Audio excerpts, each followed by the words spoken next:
यहां तक खुलासा हुआ कि अपनी जमीन बेची है इन लोगों ने, गहने गिरवी रखे हैं और तब जाकर पैसा जुटाया है और पेपर माफियाओं तक पहुंचाया है और उसके बाद इन्हें दरोगा की वर्दी नसीब हुई। 25-35 तो ऐसे दरोगा हैं जिन्हें लिखना नहीं आता, जो केस डायरी नहीं भर सकते, पैसे लेकर अपना काम करवाते हैं। वो दरोगा कैसे बन गए?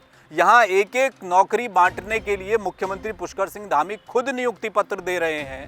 वहाँ सोचिए 20-20 दरोगा घर बिठा दिए गए, उनको निलंबित कर दिया गया कि जी वो जो 20 निलंबित दरोगा थे उन्हें पुलिस मुख्यालय ने वापस बुला लिया, उनकी बहाली हो गई। हकम सिंह क्या इनके चाचा ताऊ फूफा लगते हैं? कौन है पता करिए।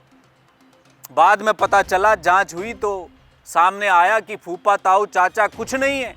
हाकम सिंह तो इनके नौकरीदाता हैं, परिजन थे, दोस्त थे, सबकी पार्टी करवा दी, 2 बकरे खरीद लाया, बकरे खा गए, 50,000 का कर्जा लिया पार्टी के लिए, पार्टी दे दी। और 3 दिन बाद जब दूसरी सूची आई दरोगा भर्ती की 2015 में, तो इसका नाम ही नहीं। या तो वो दरोगा जिन पर दरोगा भर्ती घोटाले में पैसे देकर नौकरी पाने का आरोप था, या तो वो गलत थे, या फिर सरकार गलत थी, पुलिस मुख्यालय गलत था जिसने इन दरोगाओं को निलंबित किया। साथ में वो मीडिया भी गलत था जिसने इन दरोगाओं के लिए न जाने क्या क्या अखबारों में लिखा। किसके कहने पर? वो कौन व्यक्ति था जिसने सबसे पहले कहा कि दरोगा भर्ती 2015 में घपला हुआ है, धांधली हुई है, भ्रष्टाचार हुआ है, पैसे लेकर नौकरियां दी गई? किसने कहा? ही वो 20 दरोगा भर्ती का एक दरोगा पाक साहब सच्चा ईमानदार ये कहा जाए क्योंकि उनकी मानहानि हुई है, या फिर ये बताया जाए कि जो जांच चल रही थी वो क्या अभी भी चल रही है या वो क्लोज हो चुकी है? सरकार को निर्णय लेना कुछ और था, सरकार ने कुछ और निर्णय ले लिया। जो भी हो, स्थिति तो सामने आए ना।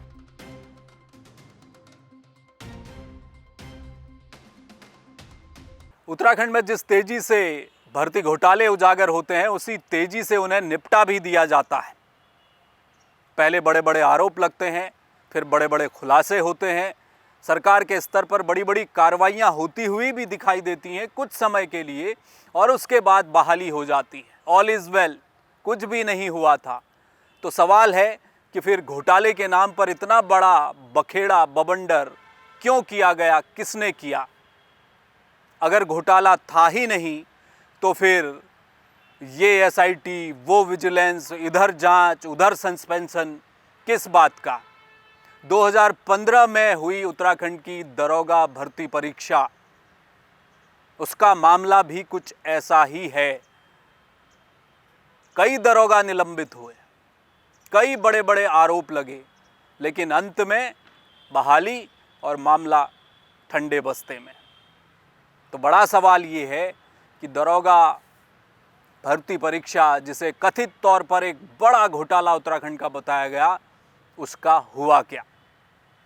नमस्कार, जय भारत टीवी देख रहे हैं आप, मैं हूं हेम भट्ट। 2022 में जब स्नातक स्तरीय भर्ती परीक्षा में घोटाला सामने आया, स्कैम सामने आया, तो सरकार ने एसआईटी का गठन किया और एसआईटी ने इस पूरे मामले की जांच शुरू कर दी।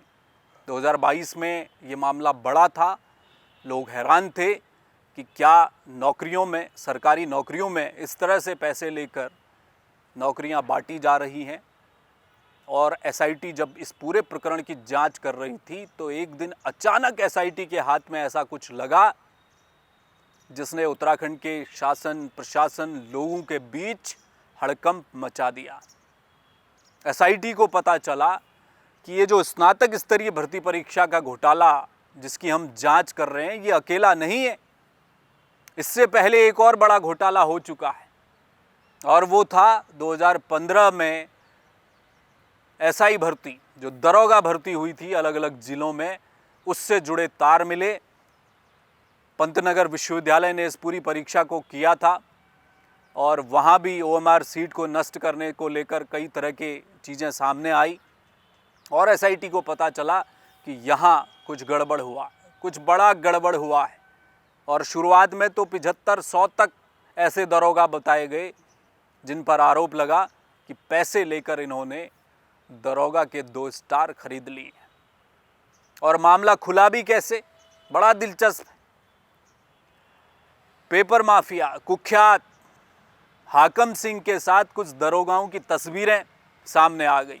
जब एसआईटी ने इनको देखा तो पूछा कि भाई ये कौन लोग हैं जो हाकम सिंह के साथ खड़े हुए हैं?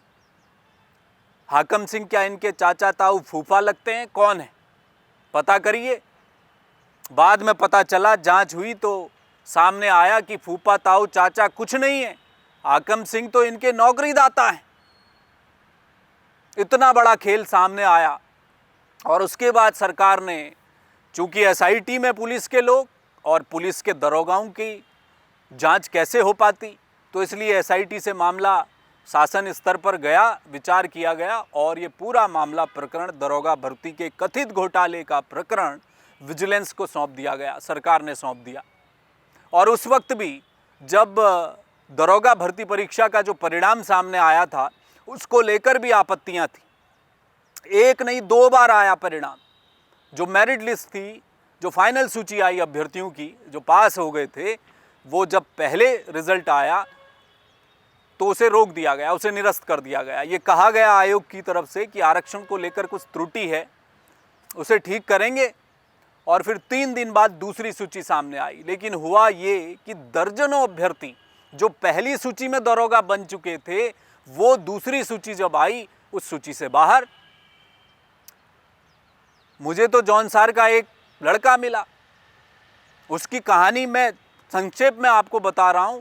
उसने मुझे कहा कि भाई साहब मैं तो परेशान हो गया, पहली सूची में जब मेरा नाम आया तो मैं खुश था, परिजन थे, दोस्त थे, सबकी पार्टी करवा दी, 2 बकरे खरीद लाया, बकरे खा गए, 50,000 का कर्जा लिया पार्टी के लिए, पार्टी दे दी।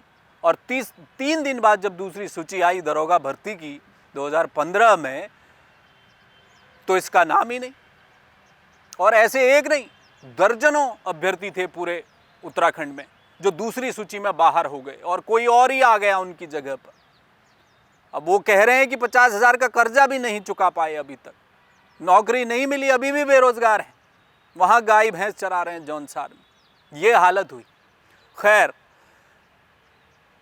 सरकार ने विजिलेंस को ये पूरा मामला दे दिया। खुलासा हुआ कि भैया जो दरोगा बने हैं उसमें कई दरोगा ऐसे हैं जो पैसे देकर नौकरी पा गए हैं। यहां तक खुलासा हुआ कि अपनी जमीन बेची है इन लोगों ने, गहने गिरवी रखे हैं और तब जाकर पैसा जुटाया है और पेपर माफियाओं तक पहुंचाया है और उसके बाद इन्हें दरोगा की वर्दी नसीब हुई है। ये तक आरोप उस वक्त लग रहे थे। और ये जो सारे आरोप मैं लगा रहा हूं, मैं नहीं लगा रहा, ये इस देश का मीडिया, इस उत्तराखंड का मीडिया लगा रहा है। अब जरा इन खबरों को देखिए। इसमें नामचीन अखबार है, नामचीन चैनल है, न्यूज चैनल, जो उस समय धड़ल्ले से, मजबूती से, बड़ी बड़ी सनसनीखेज हेडिंग के साथ अखबारों में यही खबरें छाप रहे थे। क्या कि दरोगा भर्ती में बड़ा घोटाला हुआ है और 25-35 तो ऐसे दरोगा हैं जिन्हें लिखना नहीं आता, जो केस डायरी नहीं भर सकते, पैसे लेकर अपना काम करवाते हैं। वो दरोगा कैसे बन गए? अब विजिलेंस जांच कर रही है, बड़ी कार्रवाई होगी। ये खबरें थी उस वक्त की। और जब विजिलेंस को ये जांच सरकार की तरफ से गई, विजिलेंस ने जांच की और ये पूरा प्रकरण 2 साल चला। पूरा प्रकरण 2022 से 24 तक दरोगा भर्ती का पूरा मामला विजिलेंस अपनी जांच करती रही। और इस बीच एक दिन ऐसा आया 2023 में, पुलिस मुख्यालय ने सरकार की नसीहत पर, सरकार की स्वीकृति के बाद 20 दरोगाओं को सस्पेंड कर दिया, जाइए जी घर बैठिए। और उस दिन ये लगने लगा कि जब पुलिस मुख्यालय ने दरोगा भर्ती घोटाले के जो आरोपी थे उन 20 दरोगाओं को जब घर बिठा दिया है, जब इतना बड़ा कदम पुलिस मुख्यालय ने उठा लिया है, तो वास्तव में दाल में काला नहीं, पूरी दाल काली है, यही तो लगेगा। वरना सरकारी किसी अधिकारी को उसके पद से निलंबित कर देना इतना आसान है क्या? कैसे हो जाएगा कोई निलंबित? यहाँ एक एक नौकरी बांटने के लिए मुख्यमंत्री पुष्कर सिंह धामी खुद नियुक्ति पत्र दे रहे हैं। वहाँ सोचिए 20-20 दरोगा घर बिठा दिए गए, उनको निलंबित कर दिया गया। बहुत मुश्किल होता है निलंबन, चैलेंज किया जा सकता है, बहुत सारी प्रक्रियाएं होती हैं। बावजूद इसका सीधा अर्थ ये था कि दरोगा भर्ती में बड़ा कांड हुआ था, बड़ी गड़बड़ी हुई थी, घोटाला था, और उसी गड़बड़ झाले में जब साक्ष्य मिले होंगे, तथ्य मिले होंगे, उसके बाद पुलिस मुख्यालय ने 20 दरोगाओं को घर बिठा दिया, सस्पेंड कर दिया, और पूरे 1 साल तक करीब ये दरोगा सस्पेंड रहे। सस्पेंशन की भी खबरें देखिए। मैं उन्हीं अखबारों की बात कर रहा हूं। मैं आज मेरे पास कोई विजिलेंस का अधिकारी कर्मचारी नहीं आया, कोई एसआईटी का या सरकार का आदमी नहीं आया। मैं तो सिर्फ उत्तराखंड के आम लोगों के मन में चल रही बातों को आप तक रख रहा हूं, जो अखबार कह रहे थे, और जब सस्पेंड कर दिया गया उन दरोगाओं को, तब की खबरें देखिए आप। यही नामचीन अखबार लिख रहे थे कि जी 20 दरोगा जो इस पूरे प्रकरण में दोषी पाए गए सरकार की नज़र में, पुलिस मुख्यालय की नज़र में, तब तो इसीलिए उनको निलंबित कर दिया गया। और उसके बाद विजिलेंस ने अपनी जांच आगे बढ़ाई। फिर एक दिन ऐसा भी आया 2024 में, जब विजिलेंस ने अपनी जांच शासन को सौंप दी। तब भी अखबारों में यही खबरें आई कि विजिलेंस की जांच लगभग पूरी हो गई है, और वो जो 20 दरोगा निलंबित किए गए थे, जिन लोगों पर शक था, दरोगा बाबुओं पर, उनकी रिपोर्ट अब फाइल में बंद हो चुकी है, वो शासन के पास चली गई है। शासन को कार्रवाई करनी है, सरकार को कार्रवाई करनी है। सूत्रों के हवाले से यही अखबार लिख रहे थे, और ये भी कहा जा रहा था हेडिंग में कि जी इसमें से कुछ तो ठीक हैं दरोगा, जिनका नाम ज़बरदस्ती घसीटा गया है, जिनके खिलाफ कुछ भी नहीं मिला है। सूत्रों के हवाले से ये भी अखबार उस समय कह रहे थे कि विजिलेंस ने कुछ दरोगाओं को क्लीन चिट दे दी है, वो पाक साफ हैं, लेकिन कुछ ऐसे हैं जिन पर कार्रवाई हो सकती है, जो ज़िंदगी भर के लिए घर बैठ सकते हैं या जेल जा सकते हैं, ये भी हो सकता है। तो सब कुछ जो करना था, निर्णय जो लेना था, वो सरकार को लेना था। ये एपिसोड यहाँ तक चला। अब दूसरी कहानी सुन, यहाँ से एक नई कहानी शुरू होती। कहानी ये है कि कुछ ही दिन बाद सरकार ने शांति से चुपचाप एक निर्णय लिया। निर्णय ये था कि जो 20 निलंबित दरोगा थे, उन्हें बहाल कर दिया गया। अब बहाली हो गए होंगे जब अखबार लिख रहे हैं, वही अखबार जो पहले इन दरोगाओं के लिए क्या कुछ नहीं लिख रहे थे घोटाले के नाम पर, उन्होंने एक छोटी सी खबर फिर छापी कि जी वो जो 20 निलंबित दरोगा थे, उन्हें पुलिस मुख्यालय ने वापस बुला लिया है, उनकी बहाली हो गई है। अब विजिलेंस की जांच में क्या आया, क्या लिखा था, ये एक अलग विषय है। तो यहाँ पर क्या मामला रफा दफा हो गया। अब बड़ा सवाल ये है, या तो वो दरोगा जिन पर दरोगा भर्ती घोटाले में पैसे देकर नौकरी पाने का आरोप था, या तो वो गलत थे, या फिर सरकार गलत थी, पुलिस मुख्यालय गलत था जिसने इन दरोगाओं को निलंबित किया। साथ में वो मीडिया भी गलत था जिसने इन दरोगाओं के लिए न जाने क्या क्या अखबारों में लिखा। अब जब बहाल हो गए तो कोई तो कारण होगा बहाली करने का। बहाल कर दिया, इसका मतलब बिल्कुल ठीक थे। वो दरोगा तो पढ़े लिखे निकले, उन्होंने तो मेहनत की थी शायद, इसीलिए तो दरोगा की भर्ती में क्वालिफाई कर गए। कितनी मेहनत लगती है एक अभ्यर्थी को, आप बताइए। गांव में परिवार दूध बेचकर बच्चों को पढ़ा रहा होता है, 20-20 घंटे पढ़ाई कर रहे होते हैं, 24 घंटे परिवार जागा रहता है, तब जाकर एक अभ्यर्थी को सफलता मिलती है। ये कहानी है। तो वो दरोगा तो वाकई में पाक साफ निकले, तभी तो उन्हें बहाल कर दिया गया। तो जब बहाल दरोगा हो गए तो फिर रहा क्या? इसीलिए मैं कह रहा हूं कि सरकार, पुलिस मुख्यालय, जांच करने वाली एजेंसियां वो गलत है। या फिर अगर जांच अभी भी चल रही है जैसा कहा जा रहा है, इन्हीं अखबारों में, कुछ अखबारों में कहा गया कि विजिलेंस की जांच चल रही है, कंप्लीट हो गई है, क्या विजिलेंस ने सभी को क्लीन चिट दे दी थी, कहाँ पर स्थिति है, क्या है, ये कुछ नहीं मालूम। जितनी चीज़ें सामने, अगर कुछ हुआ है तो आप कमेंट बॉक्स में मुझे बता सकते हैं, लेकिन जहाँ तक मुझे पता है, लोगों को तो यही पता है कि भाई उनकी बहाली हो चुकी है। तो फिर दोषी कौन था? किसके कहने पर? वो कौन व्यक्ति था जिसने सबसे पहले कहा कि दरोगा भर्ती 2015 में घपला हुआ है, धांधली हुई है, भ्रष्टाचार हुआ है, पैसे लेकर नौकरियां दी गई? किसने कहा ही? क्या इसकी शुरुआत एसआईटी की तरफ से हुई थी? क्यों पंतनगर विश्वविद्यालय पर सवाल उठे? क्यों उन्हें सस्पेंड किया गया? तो ये बहुत सारे ऐसे सवाल हैं जिनके जवाब मिले नहीं। और क्या उन दरोगाओं की स्थिति देखिए आज आप, अगर वो सही थे, उनका सस्पेंशन क्यों किया गया?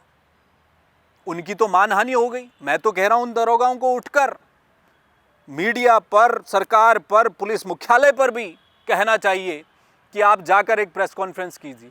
हमारा तो मीडिया में कैरेक्टर असैसिनेशन हो गया। भाई एक दरोगा तो बेचारे सड़क हादसे में मारे गए। क्या झेला होगा परिवारों ने उनके? घर में बच्चा दरोगा बन गया और आरोप लग रहे हैं कि पैसे देकर बना है। वो तो छोड़िए जो सस्पेंड हुए, उन्होंने तो मुसीबत झेली 2 साल तक, और आगे भी झेलते रहेंगे। दिक्कत दूसरों की और है। 339 पोस्ट थी। कितनों पर शुरुआत में आरोप लगे? 100 पर, 70 पर, 35 पर, या 20 जो सस्पेंड हुए? चलिए 100 मान लीजिए, फिर भी 239 बचे। उन 239 अभ्यर्थियों ने जो मेहनत करके परीक्षा को उत्तीर्ण किया, दरोगा बनने लायक थे इसलिए बने, उन्होंने क्या नहीं झेला? उनके सामने लोग बात कर रहे होते, अच्छा 2015 दरोगा भर्ती, क्या भाई, क्यों झेले वो लोग? ये झूठे आरोप अगर थे तो, अगर नहीं थे तो फिर कार्रवाई क्या हुई? जिनको सस्पेंड किया उन्हें बहाल कर दिया। ये बड़े सवाल हैं। इन सवालों के जवाब जितनी जल्दी मिल जाएं उतना बेहतर है। या तो वो 20 दरोगा भर्ती का एक दरोगा पाक साहब सच्चा ईमानदार ये कहा जाए क्योंकि उनकी मानहानि हुई है, या फिर ये बताया जाए कि जो जांच चल रही थी वो क्या अभी भी चल रही है या वो क्लोज हो चुकी है। सरकार को निर्णय लेना कुछ और था, सरकार ने कुछ और निर्णय ले लिया। जो भी हो, स्थिति तो सामने आए ना। यहाँ तो हर दिन जहाँ हाथ रखिएगा वहाँ से पता चल रहा है भर्ती का घोटाला हो गया। तो ऐसी परिस्थितियों में सीबीआई की एक और जांच चल रही है, उधर शिक्षा विभाग में अलग कांड चल रहा है, स्थायी निवास बनाकर लोग नौकरी कर रहे हैं। तो चौतरफा जो ये बवंडर मचा है सरकारी नौकरियों के नाम पर, ऐसे हालात में अगर किसी भी परीक्षा में, चाहे वो दरोगा भर्ती मामला क्यों ना हो, उसमें अगर कोई पाक साफ साबित हुआ है तो उसे भी आकर बताइए कि ये झूठे आरोप लगे थे, ये गलत आरोप थे, हमने जांच कर ली है। सारे दरोगा जो हैं वो उनको क्लीन चिट दी जाती है। कम से कम वो बेचारे घर में सर उठाकर तो जी पाएंगे जितने आरोप उन दरोगाओं में लगे। वो कौन बताएगा? वो कोई नहीं बता रहा। बहुत शुक्रिया इस खबर में हमारे साथ जुड़ने के लिए। देश और दुनिया की तमाम दूसरी खबरों के लिए आप देखते रहिए जय भारत टीवी। मुझे दीजिए इजाजत, किसी और मुद्दे पर मैं आपसे फिर करूंगा मुलाकात। नमस्कार। आप देख रहे हैं जय भारत टीवी।